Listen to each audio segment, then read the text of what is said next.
Mae'n hawdd adnabod y bobl leol go iawn yn fama drwy wrando ar y ffordd maen nhw'n ynganu enw'r dre.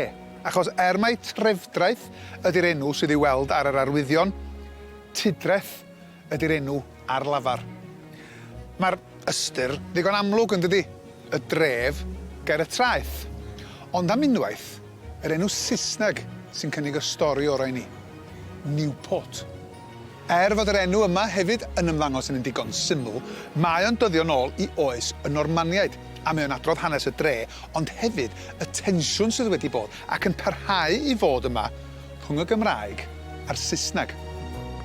Mi roedd trefdraeth yn rhan o deyrnas y Deheubarth ac yn cael ei reoli gan y tywysog Rhys ap Tewdwr, ond yn dilyn ei farwolaeth yn y flwyddyn 1193 fe ddisgynnodd yr ardal i ddwylo'r Normaniaid. Martin de Touribus oedd y cyntaf i alw hyn yn arglwydd Cemes, neu Cemais, sef yr hen gantref canoloesol.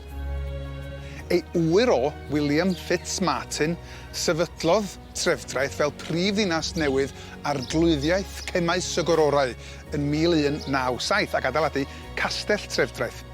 Mae cofnod o'r dre yn cael ei ddisgrifio fel Nuovo Burgo neu fwrdeistref newydd, ac erbyn y flwyddyn 1282, mae'r enw Newport yn ymddangos. Mae'n rhyfeddol fod yr hen enw trefdraeth neu tudreth wedi goroesi o gwbl, yn dydi? Mae fersiynau Cymraeg a Saesneg o enw'r lle yma yn dangos creithiau canrifoedd o wrthdaro a thyndra rhwng y ddwy gymuned hefyd.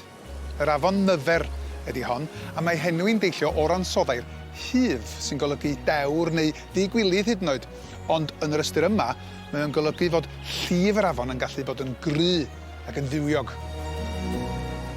Mae'r enw Nan Hyfer yn dod o Nant Hyfer.